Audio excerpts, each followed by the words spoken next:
Well, Bitcoin's kind of a one-sided one, which is a bunch of people own it as a store of value, like gold. Nothing wrong with that, but there's not many applications built on it. When you look at Ethereum, it's like, holy shit. I mean, this is like the internet. Right. That moment is like, okay, this is far superior a bet. And so that's why I took that bet, and then I eventually shifted majority into Ethereum and then took other bets in the space to express macro views.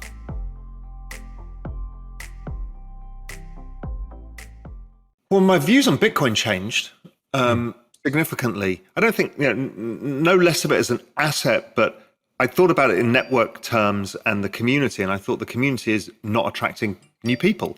And the job of a network is to attract new participants. And if the network was actively rejecting people, I thought it was going to underperform. Which was surprising to me because I was very bullish on Bitcoin first because I thought, look, it's going to have a larger place. And what's happened is almost immediately, and it made me change my mind, is the institutions started going, well, I actually don't like this space. And they started buying ETH.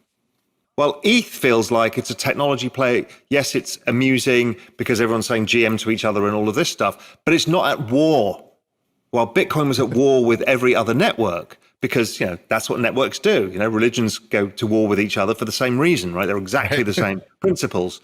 People keep coming to me saying, when's this wall of money? I'm like, it doesn't come as a tidal wave. It comes as a flow, right? You don't see it until you look back and go, wow. So, I mean, I literally every other day am speaking to the world's largest financial institutions who put me in front of their investment committees and talk them through crypto and how to invest. And the narrative changed. It really surprised me. It was always Bitcoin, can we put Bitcoin on our balance sheet? How should we invest in Bitcoin? What's the diversification? Moved very quick to, look, Ethereum feels like it's a technology play that makes sense with the applications. We're interested in DeFi, etc. Then it very quickly became, oh shit, how do we get involved in Web3? So it moved very fast, which is why in the end VC got most of the money because they saw the broader opportunity. They all came through the 2020 lens of Bitcoin is the asset and, the Michael Saylor route. And even me, in the earlier part of 2020, a lot of people came in that. And then like all of us, they kind of go, oh, wow, okay, this is much bigger. So, I've started a fund of hedge funds, which is invest in crypto hedge funds to allow institutions another way into the market because they don't really want to buy just ETH or Bitcoin. They want exposure to this $2 trillion asset class is going to go to 200 trillion over the next 10, 12, 15 years, whatever the number is. So hedge funds are pretty good for that because their job is to manage the exposure and to capture this big move. So, that's another way that it's coming in that people don't see. This is fantastic opportunity. I need to use this. I get it. It's a volatile space. They understand. The people who are trying to put capital to work understand. But once the price starts going up again, then you'll see the stampede. If Bitcoin's at 65,000 or 70,000, then people say, okay, we've had a year-long correction. It's now going up. Next phase is going to go to 150,000. Right. And they'll be in. And they'll be in and there'll be a mad panic because they've all been doing the work over the last year and a half. So they'll be like, we've got to get in now, Because if they don't, they miss the outperformance of their peers who've got it. Once you win something, you don't let somebody else take it away from you. It's as simple as that. Because if I was staking, I get 5% yield, or if I'm really clever and I'm mess around in deep DeFi, I'm getting like a 15% yield. And then I get rugged or something goes wrong, or it's on an exchange that gets hacked. That's not the risk I want to take. It's not worth it if my expected future return is, 10x. Why get a 5% yield? It's nonsensical. I've never been interested in yield, even in financial markets. All yield stuff is boring to me. I'm a guy who likes the capital gain route. Yeah. And different people, right? There's a whole bunch of people who love yield. It's called carry in financial markets. They want to get carry and others want to go for performance. And they're two different equations. And the carry guys do really, really well until they blow up. And the guys like me tend to do mediocre, and then make huge things. They're just different ways of skinning the cat. Right. So I spent my time, because we don't have enough mental ability to focus on all the things in the space. So I started going down a different rabbit hole. I saw NFTs. I understood it mainly, not all of it. I understood the macro view of what these things are and how big this is.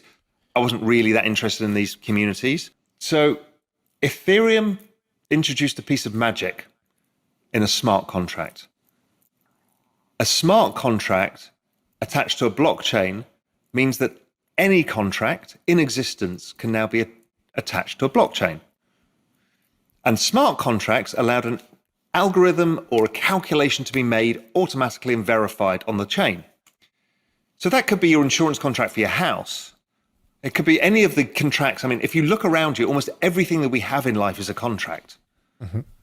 Whether it's a spoken contract, a written, me appearing on this together with you is a form of contract, right? So all of these things are contractual relationships that are everywhere.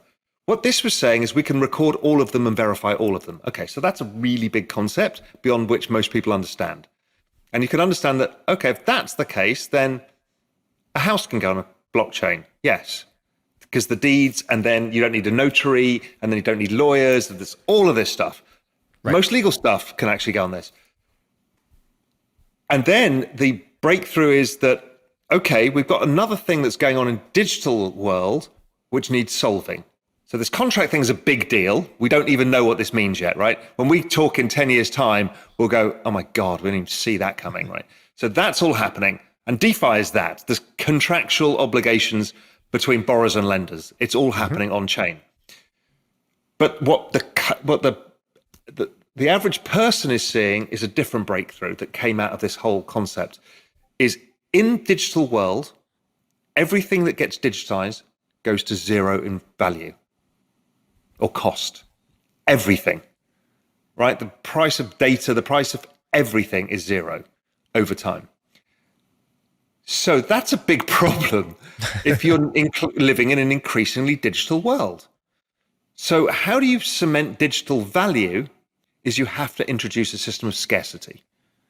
And an NFT allows a digital asset to have scarcity. So I start looking at the fact that Bitcoin and Ethereum charts just at different points when they, at the same point in the adoption cycle, were remarkably similar. And then it dawned on me is they're all the bloody same thing. They're all about adoption. So if you look at it and if you're honest with yourself, Ethereum, if you think about Metcalfe's law, it's about the number of users and then the kind of connections between the users and the applications built to create those connections.